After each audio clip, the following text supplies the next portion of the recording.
Hello and welcome to the pre-show for our reveal stream for Destiny 2 Year 2. We're excited to have you here today. I have two developers in the hot seats. This is Deej. I will be your host when the stream begins. This is a sound check. This is not the stream. We will have no reveals during this sound check. This is simply an opportunity for us and yourselves to adjust your audio levels so that we don't blow out your eardrums while we blow your minds.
We have this opportunity that we wouldn't have had years ago to ship a game and then really collaborate with people outside the studio to figure out, like, what is the best version of that? Honestly, yeah, like we're building something the community has been asking for, and it's accumulation of everything that we believe the game needs to be. The upside to that is we're not holding anything back. All the feedback we've heard for the last year is, this is it, it's in Forsaken.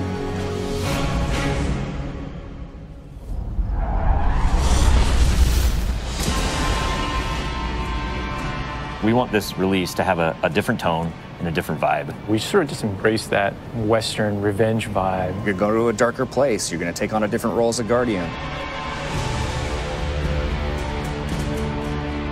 A barren landscape with like the asteroid vibe with like tumbleweeds. And I mean, that just sounded cool. Grit, man. Want to bring the dirt back. And what better way to start a story than to start it with a prison break? Right. Cade's been filling this prison with bad guys that are really bad. And so when it breaks, things can happen to all the world. First place you're going to go to is the Tangled Shore, which is a new part of the reef that you've never seen before. That's right, my friend. It's a collection of lashed together asteroids and rocks out in the asteroid belt. It's very otherworldly, and it's full of pirates and assassins and bad guys. It's become a lawless place. It truly is a frontier. It's completely taken over. The most malevolent force there is the Scorn. They're very aggressive.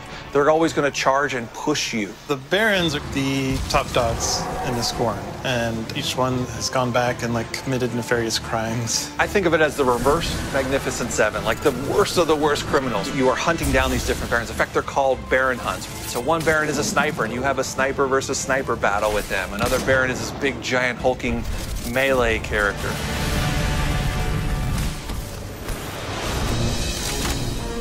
One of the things we're most excited about is the new weapon system. Hey, if you like Destiny 2, great, play that way. But if you like Destiny 1, great, play that way. But if you're crazy, why not 3 shotguns, right? Just for the fun of it. We need to have as many ways as possible, and then we need to have people fighting about it. Like, no, man, you f***ed up, you're taking the wrong weapons, or can I say?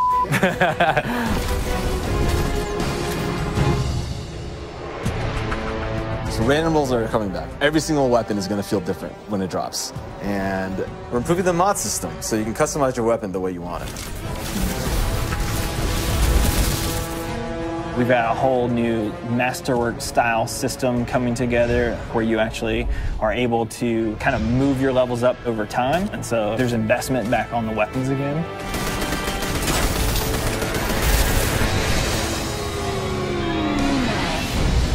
New supers, yeah, crazy new supers. What's your favorite? Fire knives are awesome, which is a different take on Golden Gun. We took a lot of inspiration from Rise of Iron. Cast that thing. You got a huge hammer now, and you slam that thing down, and it sends out this fire in front of you that then creates a fire tornado. We got to take it to the next level, you know? The idea that anyone who plays, however they play, they're going to have some new way to engage. Yeah. I'm in love with the new Void Warlock. Teleportation that's like super anime, just like We've been having great games with the Arc Warlock. Basically cast this thing, he pulls back. Yeah, and it's gonna break the game, and I think that's amazing, yeah. You know? We also wanted a new weapon type that felt meaningful, so we came up with a bow and arrow, which seems kind of crazy, but when you use it, you feel like godlike. It is utilitarian, it's fantastical, it's also sci-fi. So we have a short range bow, we have a medium range bow, we have a long range bow. We built this guy, which is like supposed to be super techy. You're like, why would you ever choose a bow in a game that has an automatic, machine gun? But boy, it's deadly. I mean, that's a nice machine gun you got there, buddy, but right, and then it's done. The biggest thing for me going into production on this game was like a new way to play, a new thing to do that like is new to Destiny. Let's see what we've got. We want to be able to give players what they want, but also surprise them. Gambit is a brand new mode. Destiny begs to marry PvE and PvP together. It's like adding bacon to peanut butter and jelly. You start off being able to see the other team that you're going to compete against, so you can taunt each other, you can emote. Each team is in their own separate arena, and they're being assaulted by combatants. They're dropping motes for you to collect, you bank them. When you put them in your bank, you're going to send a blocker over to the other side. That locks their bank down. They can't put motes into it until they take out that blocker. Filling up your bank with the motes is how you summon your primeval. You burn it down, that's it. Round's over. The interesting part is that we allow one person from your team to go over to the other side and physically invade. I mean, I've seen people that just hate PvP. Like, the first time they invade and they get multiple kills, they'll come back and they'll be like, suck it! It's awesome. We leave the raid team alone. I mean, if you can't tell, like, we just kind of let them do their own thing. But we have Joe over there. For this next raid, we wanted to get back to the epic adventure where you're going out to slay a big monster again. This raid has more bosses than any raid we've ever had before, and we're really excited to get players in there. The raid is actually about more than just the raid. It's about the dreaming city, the place that the raid exists. And it's an in-game destination that we've never done before.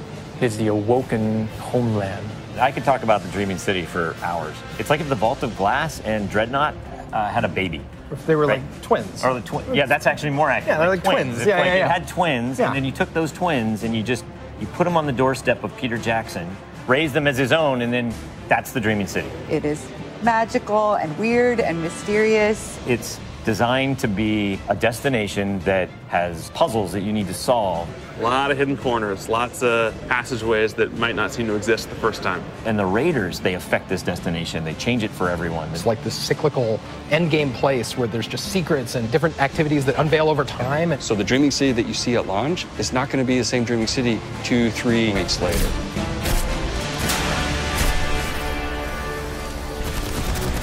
So with every design decision we made for the Forsaken, like the first thing we ask is, how will the community react to this? Players want their investment in Destiny to matter, and they want to be able to see that reflected in the content. We knew we wanted to do something for the collectors in our game. So we built a feature called the Collections. It's a way for you to track all the items that you can go out and acquire.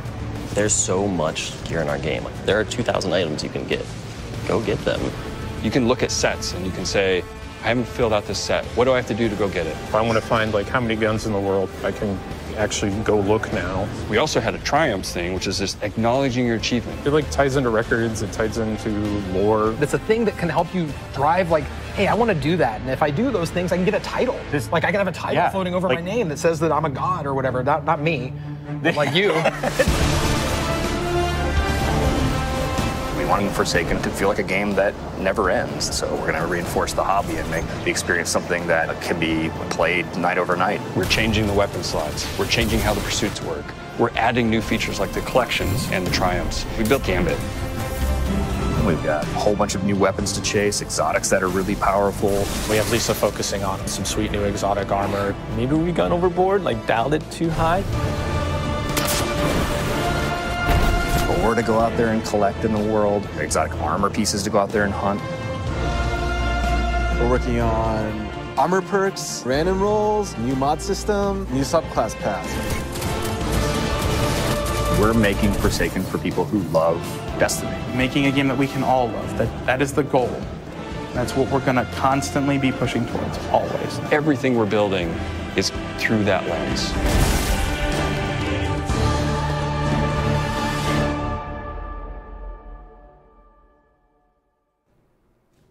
Hello. I just saw you guys in that video. Yeah. I know, it's very, very fancy. Are we live? Is this real? Calm down, dude. I guess, Is this now? It's just me. Okay. Everything's fine. Okay, good. Well, in that case, welcome to the live portion of the show. That was obviously a Bungie Vidoc, so that we could reveal Destiny 2 Forsaken, a major expansion to the game that we've been playing since last September. And this September, we're going to have all new ways to play and collect and evolve and do awesome stuff. Yeah. So it's my pleasure to introduce you to my two fellow co-hosts, two developers who have been leading our team in the development of this new adventure. They are Scott Taylor. Hi. And Steve Cotton. How's it going? So these two gentlemen have been with me on stream previously. If you've been watching Bungie streams for a while, they may seem familiar to you. Scott, you and I sat next to each other right around this time last year. 2 years ago. 2 years ago. Yeah. God, time passes It so does. fast when you're playing fun. So we were together for the reveal of Rise of Iron. Yeah, that was great. And Steve, you and I traveled all the way to Germany by way of 2 planes and 4 trains. 18 trains. 18 trains, yeah. But you were on stream for the first time that we ever revealed private matches and playing in Rise of Iron. So welcome back. Thank you. Thank you. For people who might not be familiar with you, for people who might not know what you do here, sure. Talk to me about what you do at Bungie and what your contribution to Forsaken has been. Right, so I am the Forsaken project lead. My primary job is controlling Steve. Okay. When I'm not doing that, Yeah, okay. we work with a lot of awesome people, the leads of the game, to make sure that Forsaken ships and is everything that we want it to be. So that's kind of what I do. Do you concur? Are you under control? Well, for loose cannon, I guess maybe. No, Okay. he keeps me under control. Yeah. He's Step good. into analysis. Step into. It worked. It worked. It's the Westworld. So what's your role on Forsaken? Oh yeah. You know, in a game, any game, but a game like Destiny especially, somebody kind of has to try to keep the whole game in their head so that we're making all the right decisions for what's best for the game. So I guess that's what I do, and you know, set high level direction and goals for the teams. But mostly, I think I just listen to a bunch of great ideas and nod a lot. Yeah. Okay. Okay. Yeah, and we, enabling so many different disciplines, so many different teams to work on this game, and we got to meet a lot of those teams and a lot of those people in the Vidoc. Narrative designers, sandbox designers, mission designers, activity designers. Yep. So it's all coming together all over again under your direction. So we're grateful for it. What have been your overall goals? What have been your super objectives in the leadership and guidance of all these teams working together? So we had two goals with the Forsaken, Scott and I. The first was to kick off the game with a brand new story, one that had a new tone and a new style, one that we're both really, really excited about. Yeah. You saw a little bit of it in the Vidoc, but just a little bit.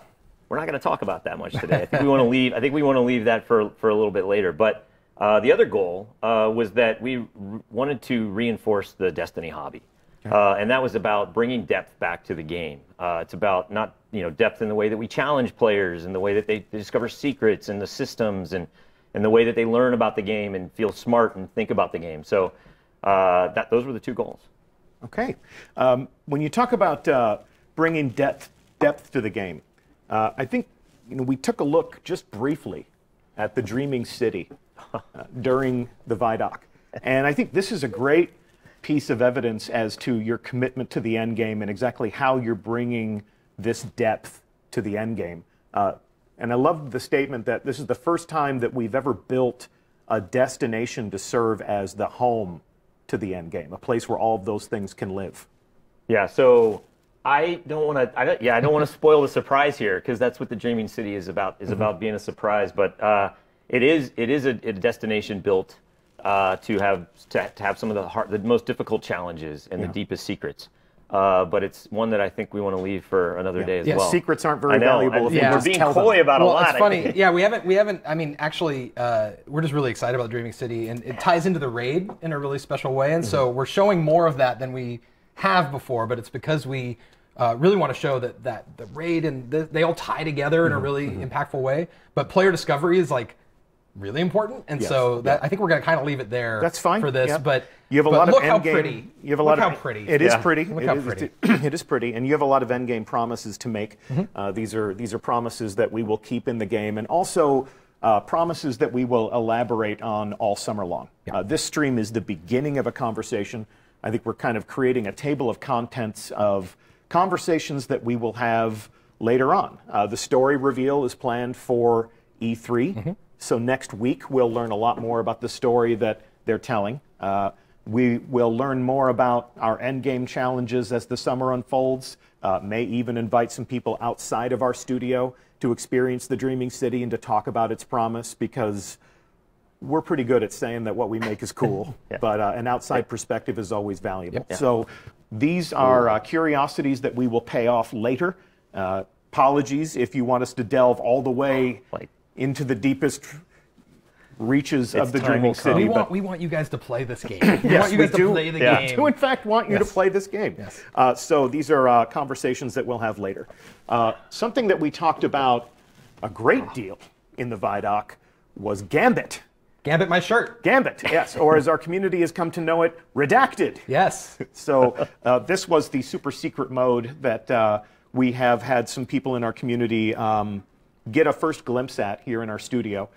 if you were one of those people, one housekeeping note, we do want your reactions and your hot takes about Gambit to be kept under wraps until the first day of E3. But if you'd like to raise your hand and say, I have played Gambit, that's a good beat for this moment. They can replace redacted with Gambit. Yeah, that's about as much as the conversation has evolved. That seems good. But while we did talk a lot about how it plays and what the essential experience is, what have been your goals for this new activity that we've never seen Destiny played this way before? So it was really important to both Scott and I that Forsaken was able to deliver a new experience to people, right? And so what we gave the team, Lars, Robbie Stevens, the team free reign to invent something completely new, but specifically one that took advantage of all the best aspects of Destiny. So shooting monsters in the face, shooting guardians in the face, bring those together, and then add like big bosses and small bosses and treasure goblins. And like moat goblins. There's moats. Moat goblins. Moat goblins, like a golden axe. Yeah, and then one player's moat is another player's treasure. That's true, actually. Yes, that is true. If you bank those them. are a thing. Those are a thing. Yeah. So all of those things, and then the team did something really awesome, and they added a risk-reward strategy mechanic to the game that really changes the conversations and the way that the decisions that you make during the game. It's no longer just about how fast can I shoot a guy and bring him down. It's about, well, should I be killing guys? Should I be collecting motes? Should I be banking? Should I be invading the other team? And so the result is fantastic to play. The community got to play it. And then, actually, this is really cool. At E3 next week, people will get to play Gambit. That's what we're going to have there. So on the show floor, we're going to have Gambit. And Gambit will also be like, on the Director, it'll be its own node. This new activity will live alongside the Crucible, the Strikes, and now we have Gambit. Yeah, it's its own thing. So, as Scott just said, we will be at E3 for the 6th year in a row. We will be at the Activision booth, working with our friends to put on a great show for everyone who gathers around that space. Stop by and play, stop by and spectate. This is our first opportunity for people to get hands-on with this new activity. Now, if it's a little late for you to be planning a trip to Los Angeles or trying to score an E3 badge and you want to join the hands-on pre-launch conversation, we're going to take that same Gambit build, that same pre-launch build that we're bringing to E3, and we're going to ship it straight to Tampa, Florida after E3 is over so that it can be playable also at GuardianCon. So we're going to be sending an away team to that gathering of community and content creators. Gambit will be playable there. And if you want to be included, get yourself a ticket to GuardianCon because we'll be there too, and we'll see you there. Anything else that we want to say about Gambit before we move on? Just excited for people to play it. Yeah. Yes. So you've talked a lot about reinforcing the hobby, and once the Destiny campaign is finished, a lot of players are always asking us, what's now? What's next? How are you going to keep me engaged over the course of a year? Give me a roadmap for all of the other moments when I know that my hobby as a Guardian is going to be infused with new things to do. One of our new answers to that question is something that we're calling the annual pass. This is a new way for us to sustain the game with new releases of content. And if we can keep the main graphic on the screen for just one moment longer, I want to call out the fact that the annual pass has 3 different releases. This is live on DestinyTheGame.com right now, and because our product pages have gone live, we just want to set some expectations for how this is different from what you may have known this year. If you played Curse of Osiris, if you played Warmind, this is a different thing. So if you're the type of person that throws your money down on something as soon as it becomes available, we'd like to set your expectations that this is different than those expansions. What we have here are 3 different releases that will come out over the course of the year. Black Armory, Joker's Wild, and Penumbra in the winter, spring, and summer to come. So these releases are a new way for us to deliver content. What purpose would you say that these serve? I think that the purpose here is to give you more of what you want more often, it's also about it's more about chasing the power and the gear,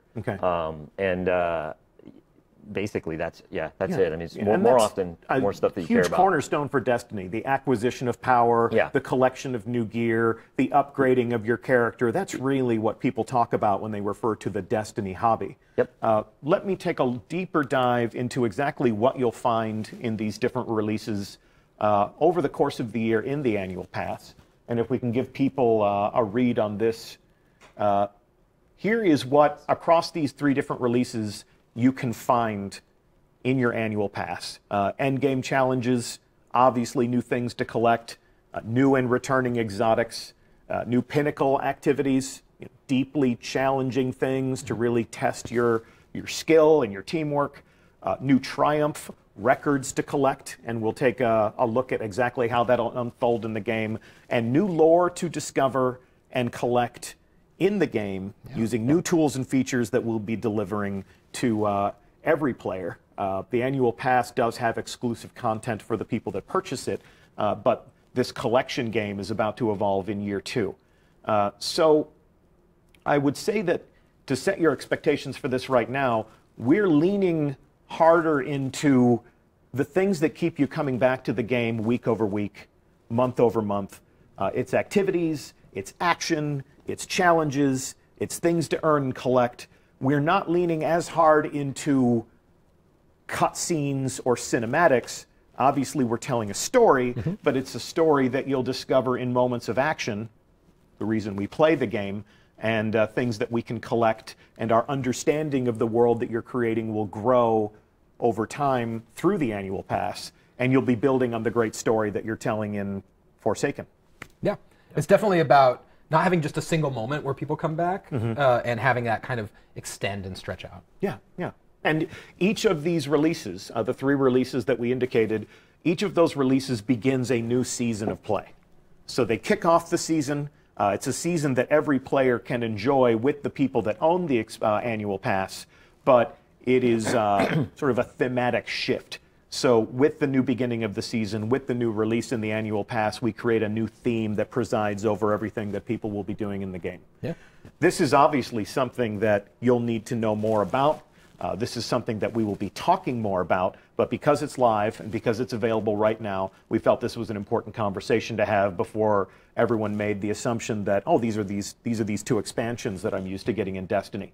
We've reinvented the way we sustain the hobby. We've reinvented the way that we release new content after launch, and we'll talk more about this. We'll talk more about everything we're talking about today, but we'll definitely talk more about this soon. Anything else you think I should be saying about that? No. That's kind of the new raw space, but we'll get more into it. In addition to the annual pass, obviously there's all the things that we do for every player of Destiny 2. And we're going to continue to update the game. Got a brand new roadmap to put on the screen. If all has gone according to plan upstairs, we have a brand new roadmap that has been updated on Bungie.net right now. So if this isn't entirely legible on whatever screen you're using, Bungie.net has our new June 5th development roadmap, and this is where we plot the updates that every player of Destiny 2 will receive. And as you can see, update 1.2.3, 1.2.3, so you don't think I'm just counting, due out on July 17th, has some pretty exciting new developments that will change the game even before Forsaken launches. Let's call out some of the things that we're looking forward to the most. Solstice of Heroes seasonal event. It's very fun. Yeah. So, and while the annual pass will have different things for players to tackle and enjoy, every player of Destiny 2 is going to continue to enjoy these seasonal events, these special occasions. Solstice of Heroes really deserves its own proper reveal. Yeah. So we will talk more about how that'll play out. 6v6 quick play. Pretty great. Yeah. So the 6v6 playlist in the Crucible will permanently be home to 6 players versus 6 players. We'll keep competitive as that, intimate, a little sweatier, a little more challenging 4v4 engagements. And for those solo players out there that aren't excited about 6 players versus 6 players in those stacked teams, the Rumble playlist becomes permanent. And then all of the other things that you may have seen on a previous roadmap, bounties, prestige raid lairs, and some of the different features that improve your quality of life as a player. Let's move on to year 2. Yeah. Along with the launch of Forsaken come a lot of interesting evolutions to the Destiny player experience. Scott, I think you can agree with me when I say that the most important development, the most important update on this list, bulk shader deletion. I don't think it's a question. I think it's just. I think that is just a fact. That much just move it up the bulk list shader, and then shaders also are put it where it belongs in our top. some other features. All kidding aside, shaders have been a very large conversation in our community, but there's a lot of other things here that a lot of players of Destiny can get very excited about. Power matters in Iron Banner and Trials. So if you want to win in the Crucible and those special events, you better commit to the progression of your Guardian. What else are you excited about? What else you want to call out? Oh man, well there's vault space, which is also another thing that we add all this content, and I don't want to spoil ahead, but we're adding some random roles. And sure. We can jump into that. But those things all tie together, right? And so because we're doing that, the vault space is pretty important.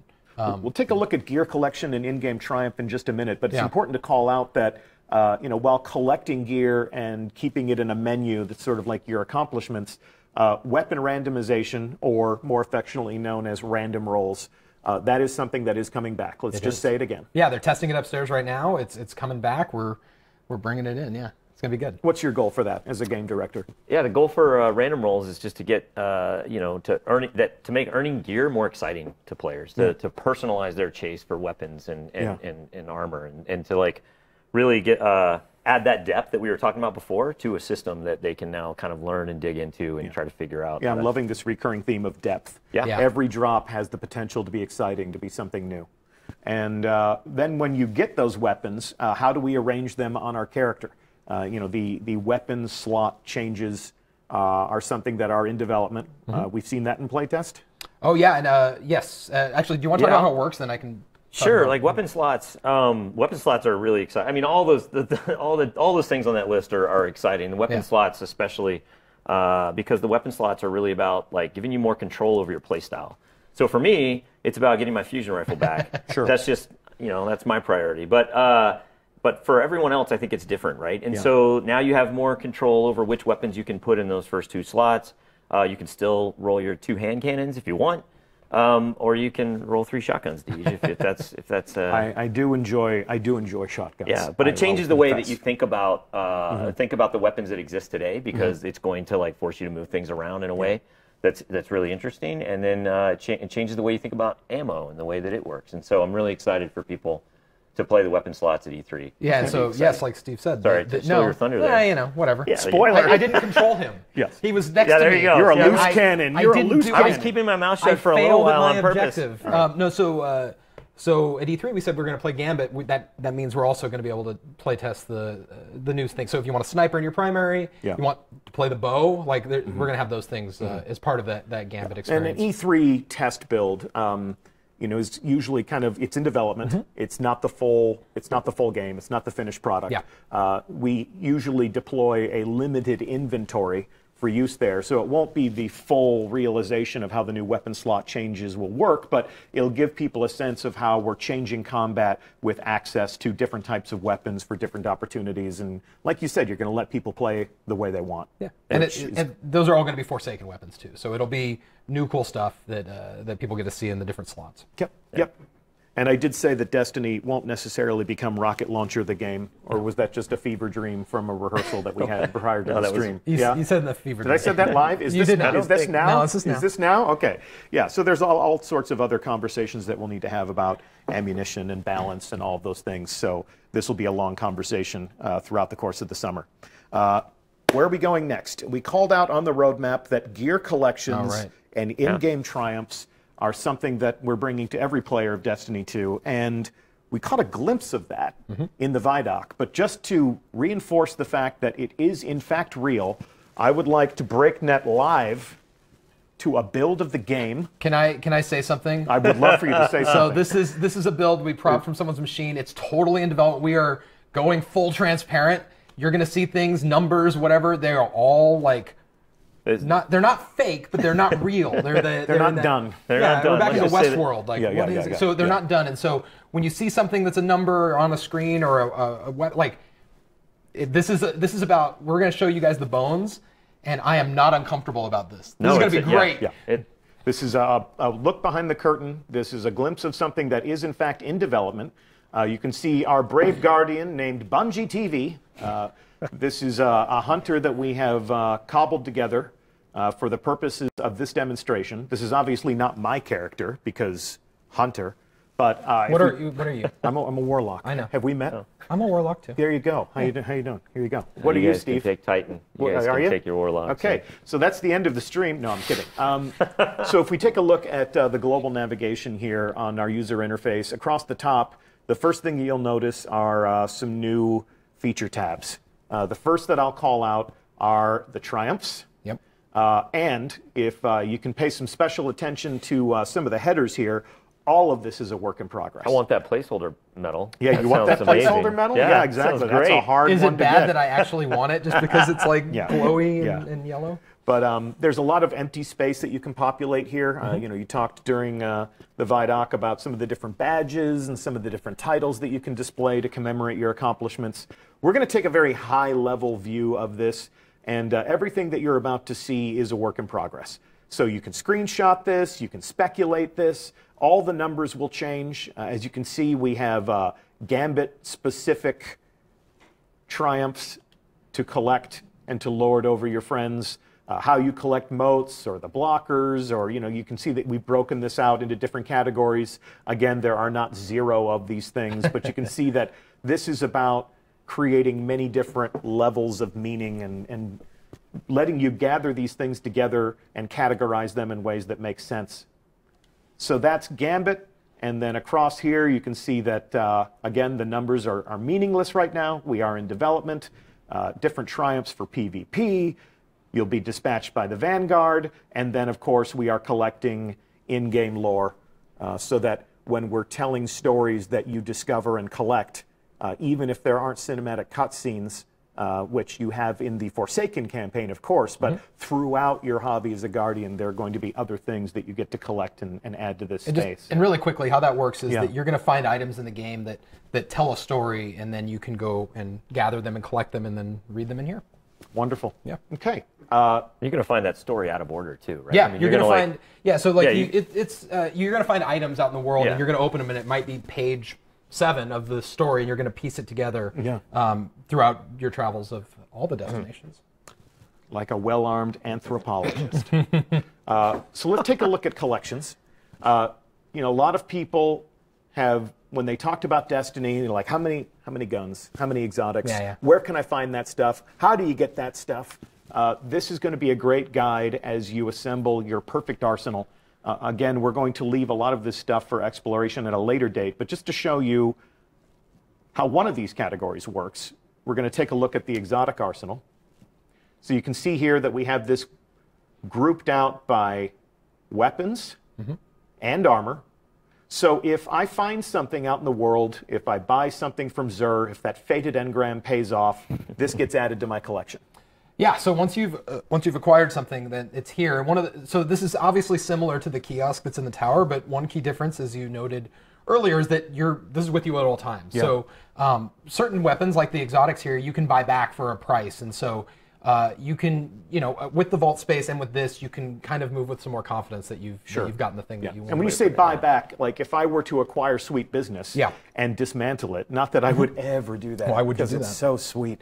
But if I did that, and then later on somebody said, you dismantled Sweet Business? What are you, an idiot? Like, what, did you think you weren't going to put an exotic in your heavy slot? Well, you are an idiot. Yeah, I know. I am an idiot, but I still play this game, and I love it just the same. And if I wanted my Sweet Business back, I could use this collection system to restore it to working order in my inventory. Using different materials that I've gathered. It's different for different categories. It's a long conversation that we're not going to have to be really today. clear, that is explicitly about how the exotics work, and we're working on everything else. Everything else. Everything else is a work in progress. And because exotics are a thing of mystery and discovery, you're not going to tell me, you're not going to give me a full menu of what exotics you own and what exotics you don't. No, but to note something there that I don't think we're going to exactly show, but if you were hovering over an Iron Banner weapon or piece of armor, it would tell It tells you how to get it. So it would tell you how to get it. It'd be like, go play that Iron Banner, or go do this strike, or whatever the circumstance is. It'll let you know. Or if it's mysterious like that, it will. You know, there'll still be mysterious, non-exotic things as well. Yeah, and then we're still gathering these things together and putting them into interesting categories. Yep. All right. And then the same goes for your weapons.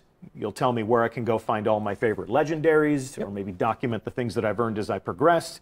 Do the same thing for armor, breaking that thing out across all the different activities, all the different subclasses. Collect all of your ghosts, all of your different bots, all of my ships, all of my sparrows, and flare. And flare, perhaps near and dear to everyone's heart. The flare, the things that you use to decorate your guardians. Here we have our emblems. Here we have our shaders. It's important to wear some flair. It's important to express yourself. You do want to express yourself, don't you, Steve? We really do require 15 pieces of flair in Destiny 2. Yes. Some people choose to wear more, and we encourage that.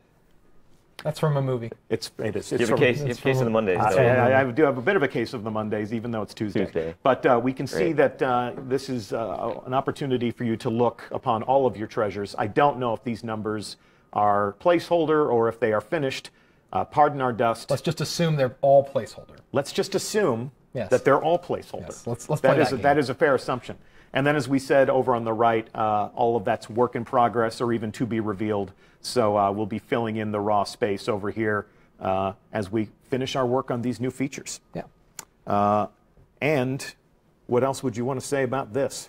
Boy, I mean, like, these are features available to everyone. Triumphs and collections are available to all the players of Destiny 2.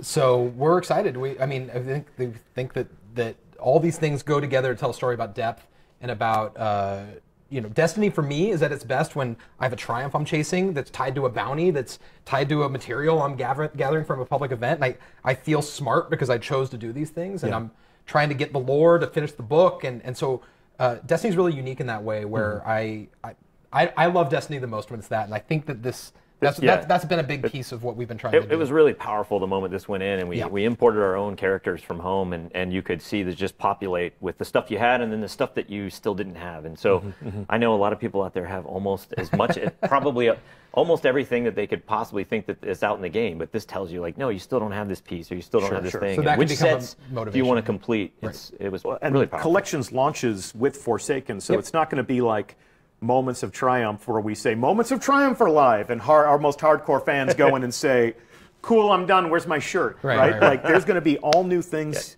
to gather in there. There are going to be all new things that you can go and do and collect, and the collections tab will be a great way for you to sort of plan your time, which is something that a lot of people in our community talk about. I want to plan my time. I want to play my game in the most profitable way possible. I mean, one thing we've talked about, back to the depth of the hobby and everything, is just the parallel pursuits that that players want to be on at the same time, whether it's the campaign or quests, or we're adding bounties. And so this collections is just another aspect, another axis of, hey, I can be spending my time going and getting this thing while I'm getting a patrol and I'm hunting down an outlaw and I'm doing all of these things. Or the quest to delete shaders. It's going to be great. Cool, guys. It was almost the title. Well, I think that's all we're going to talk about today. And I know that we have created more questions than we've answered by design. That was the plan. We will be at E3. We will be updating our blog every week. We will be at GuardianCon. We'll be inviting other people to play this game and to offer their expert external opinions. This begins that old familiar summer cycle. If you are a Destiny fan, we're going to travel the world. We're going to talk to people wherever we can find them, and we're going to introduce them to Destiny 2 Forsaken. So we're so excited. Yeah. Yeah, thank you. Thank you so much for tuning in. It's amazing. Yeah, thank you so much for watching. Thanks for coming with us on this journey. Thank you for playing. We'll see you at E3. Yeah. We'll see you at E3. Yeah. And you. And you and me and you and Lars and the rest of the people. Tej from HMS. Tej from High Moon Studios, who's been a great partner. Oh my God, the exploration. it's been amazing. And they were like, hey, you want to work with High Moon and go to San Diego every month? And I was like, I guess that's fine. Yeah, no, they've been amazing. They've been absolutely incredible. It's been really great. Well, we'll see them at E3 as well. Yeah. And if we see you at E3, definitely pull us aside and say hi. And if not, hopefully we'll see you at some point this summer. In closing, we're going to take another look at the Vidoc, but not in full. The team that made that Vidoc for us was given a challenge. We said, take everything that you're revealing, take everything that you're saying, take everything that our developers have said on camera, and compress it into 60 seconds. So let's see how they met that challenge with this. Hope you enjoyed the show. Check it out.